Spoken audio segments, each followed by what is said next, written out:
არაფერი მამაჩემ ჩემთან არ გაუკეთება ისეთი რაც ეხლა რომ დავფიქრდე, ცუდი იყო, რო თქვა, იმიტომ არასდროს თავზე არ მოუხვევია თავისი აზრი მაგალითად. სადაც 16-17 წლის რო გავხდი, აი ეს რაღაც მშობლების მიმართ ამბუხის მომენტი მქონდა და არანაირად არ გაუწევია წინააღმდეგობა და არასდროს არ უცდია რომ თავისი აზრი მოეხვია და ჩემთვის რაღაც მე ისეთი რაღაც გამეკეთებინა, თუნდაც იგივე პროფესიიდან გამომდინარე, ხო, არანაირად არ უცდია რომ მის პროფესიას გავყოლოდი, ვთქვათ. და ზოგადად შეხედულებები რაც ჰქონდა ცხოვრებაში არასდროს უცდია რომ გავლენა მოეხდინა ჩემზე მაგ კუთხით. ერთადერთი იყო სადაც ბოლო კლასში ალბათ ან მე-10-11 კლასში ჯიმ მორისონის ხათრითო თმა გავიზარდე პირველად ცხოვრებაში და გზელი თმა რომ მქონდა მაგაზე მიხურებდა ხოლმე რომ შეიჭერიო. აი ერთადერთი ეგ იყო რომ არის ეს გზელი თმა და რაღაცები შეიჭერი და რაღაც დანარჩენი ოღონდ იმპერატიულად ეგეც არ მოუთხოვე უბრალოდ გეუბნებოდა ხო? ის არ ყოფილა რომ შეიჭერიტო ეს სახში არ შემოგიშვება ეგრე არ იყო. მეუბნებოდა ხოლმე ხანდახან რომ შეიჭერეთ წრეხი იყო ცოტა პატარა მაგრამ ძალიან არა და დანარჩენი არაფერი ისეთი არ მახსენდება რომ აი ყვარი ხოლმე ხანდახან შემთხვევა რომ მქონია რა სხვა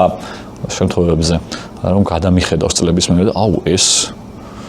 რაღაცა ბავშვობის ტრაუმაა ეს მოხდა რაღაცა და მიფიქრია რა ეგეთ რაღაცეებზე რომ რაღაცა რაც მაშინ არ იყო მნიშვნელოვანი და ყურადღება არ მიმიქცევია წლები რო გავიდა 10-20 წელი რო გავიდა მე დავინახე რომ ძალიან პრობლემატური რაღაც მოხდა რა და მაშინ ვერ აღვიქვი უბრალოდ და შეიძლება რაღაც ტრაუმა დამიტოვა ამან და შეიძლება რაღაცნაირად იმოქმედა ფსიქოლოგიაზე მაგრამ მამა ჩემს ხედან ეგეთი არაფერი მოსენდება პირიქით როგორი მამაც იყო მე მგონია რომ ერთ-ერთი არ ვიცი რომ ყველაზე საუკეთესო მამა მსოფლიოში იმიტომ რომ ძალიან აპარტამენტული განცხადება გამოვა მაგრამ ჩემი გადმოსახედიდან იდეალური მამა იყო იმ თვალსაზრისით რომ კიდევ ერთხელ რაც შეიძლებოდა რომ გაეკეთებინა იმისთვის რომ იმ უბედურ წლებშიც რომ არ მეგძნო ყველაზე ნაკლებად მეგძნო ეს